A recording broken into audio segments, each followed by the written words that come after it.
Karen Jo Smith, a 35-year-old mom from Indianapolis, reported missing just days after Christmas 2000. Karen Jo's husband has since been convicted of murder in her case, but her body has not been recovered.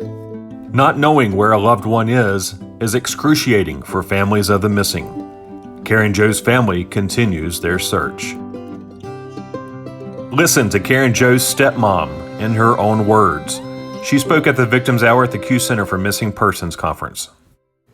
All those many years ago, December the 27th, 2000, Karen Jo was strangled in the chair she was drinking her tea with. The last one to see her was her then 14-year-old son, my grandson. The next morning when her cousin called to want to know where is his mom, Brandon goes down.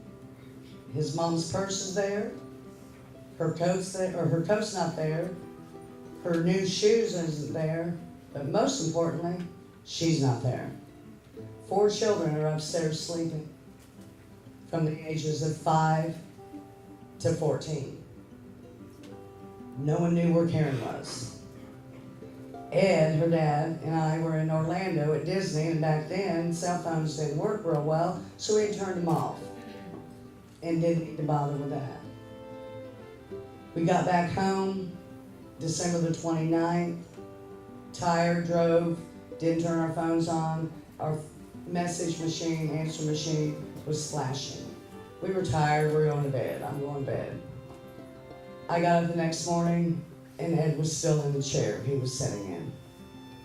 Went and got my coffee, turned around and looked at Ed. He said, came in, poured himself a cup and said, Karen Jo's missing. I knew in my gut it was more than missing. Because the first time that she and I had met in 93, it was to get her away from that killer. He went to prison in 97, or 95 or 97, for selling cocaine. We didn't find out till years later he was also trying to have her killed.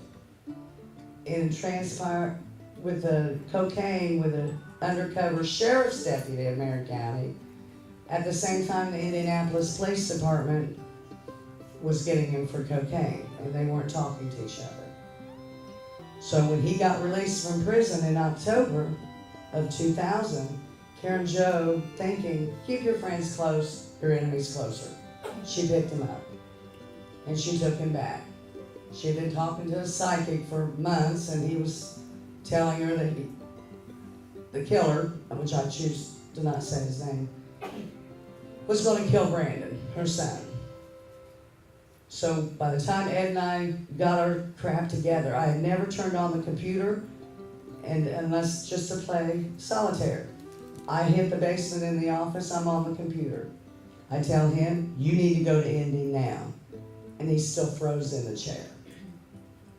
What does a dad do when he cannot help his child? The last words he had told his daughter was, don't be calling me if anything goes wrong. So he was having to process. I am networking on there, figuring out there's nothing in 2000 for missing adults. So I pull out my old tools from domestic violence and I'm one a lot like a lot of us. I don't go to the bottom, I go to the top.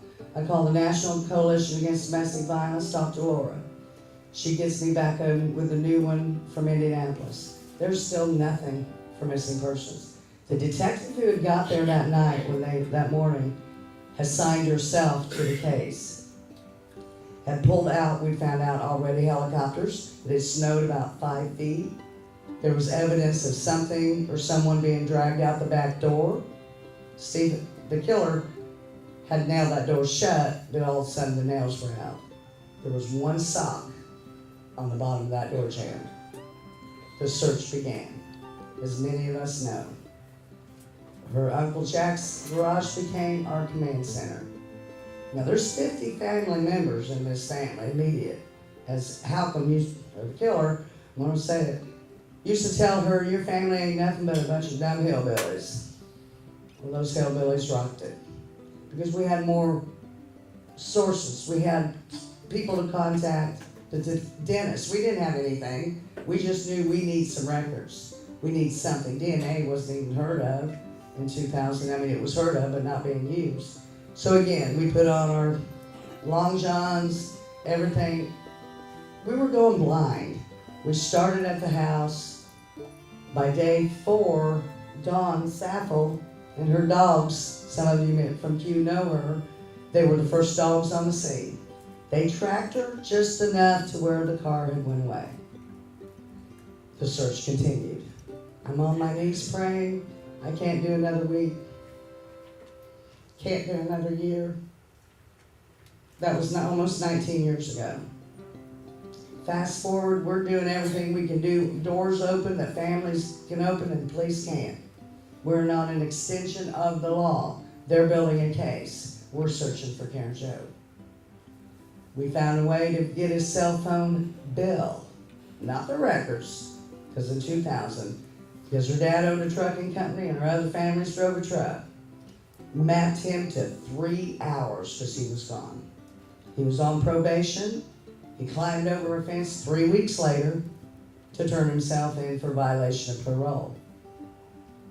After we petitioned the parole board. We had to go to the parole board because his PO said, well, it's the holidays, he has a right to travel. He's on parole, he can't leave the state. We have no way. He's back into prison. Never lasted any more than 3 weeks. He goes back in. He's getting ready to be released. They're building a case. We're still looking 3 years later for Karen Joe. Now our detective, and now we have a grand jury getting ready to convene. Not supposed to know what goes on in a grand jury. Well, those 50 hillbillies know everything. There's nothing. I even got some information shouldn't give. Always get friendly with the secretary. She might give you stuff. Blacked out, it wasn't. 2004, the killer was convicted of murder 1 without a body. Now, that was after the second grand jury. It took that jury 1 hour and 20 minutes to come back. I won the bet. I figured they'd be gone in an hour. You know, you gotta do something. By the time we sat down, they said the jury's in. Years later, I found out it took them the first vote, 10 minutes. Death before dishonor, no body, no crime. Do you know what I mean, Karen Joe? That's what he wrote her. As he also said, now tear up these letters and don't let anybody have them. She had given them to her sister, who handed them to the police. He gets parole again. Before the grand jury indicted him, he gets paroled again, and off he goes. The day the grand jury indicted him, he was on the run again. So with all the tools that we had and that a family has, we are the detectives. We get threatened with arrest. But now we were being smart enough to know during that time, they're building a case, we're searching for Karen Joe. We know what we can do, such as my ex-husband did. He went to jail with the killer because he was going to take a picture. Well, there was a fight. His daddy went with him, he went with him, my husband went. Out of that came telephone recordings. Dad, it's virtually impossible to find a thing. That helped get him convicted. The letters helped get him convicted. Circumstantial evidence, which a lot of us don't understand, but we have come to find out, lays to the circumstances that he is the one that did it. That's why the foreman of our jury was an attorney, chosen by our prosecutor, so that they would understand that the circumstances laid to the fact that he was the last one seen with her, had tried to have her killed already once, written letters, and then the audio. Now you can't read a jury, but I picked 2 little college girls, and they're sitting about as close as for me to you. It only took that trial 4 days, but as soon as they played that recording, virtually impossible to find a thing. Those 2 girls' eyes went straight to him. I still didn't know. We never know what a jury does. One of the things of sharing her story is to know when you have, and in our heart we knew, at her age of 37, they killed her. She never had left those children alone. No one but the 50 hillbillies had kept them. Nobody would have kept them. She never would have done it. So what are we doing? We are searching to fill the grave.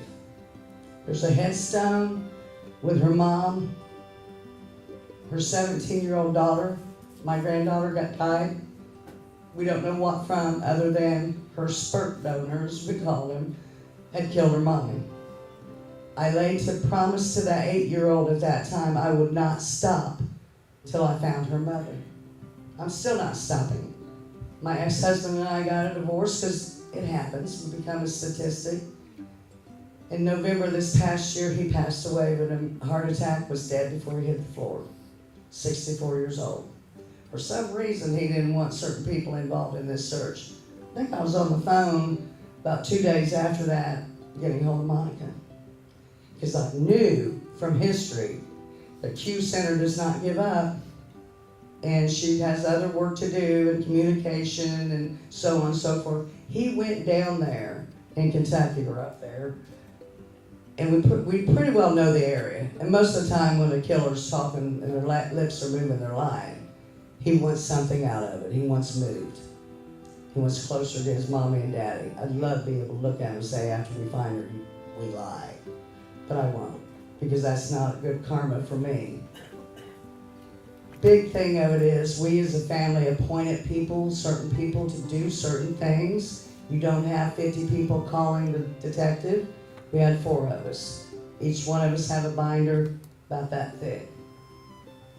Know that when the police get a little quiet, they're working. And when our police just said it's getting too quiet, we picketed his house. We brought it back in the media because we knew that he had killed her. We knew that he probably didn't bury her more than 2 feet. He gave up pretty well the location when the police took him to Kentucky, because he knew he wanted something out of it.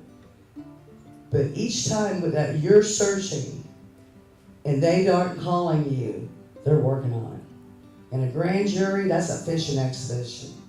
The first grand jury we had, they were fishing. The second one came back with an indictment. But everything we did as a family, you have to remember, we cannot be an extension of law enforcement. Let them do their job.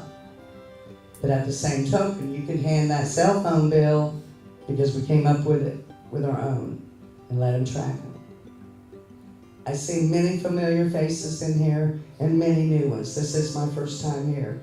It won't be the last, because I know that probably a little more will come out of me with this. But I know that my stepdaughter, Karen Jo Smith, we look familiar, like we are related. I had people even say that, jokingly. I would have been 8 years old. I'm kind of not going to be there. To bury and fill that grave is my desire. And I do believe this is going to be the group that helps us do that. And for that, I'm grateful. If you have information about this case, call the Indianapolis Police Department at 317-327-6613 or call the Q Center 24-hour tip line at 910-232-1687.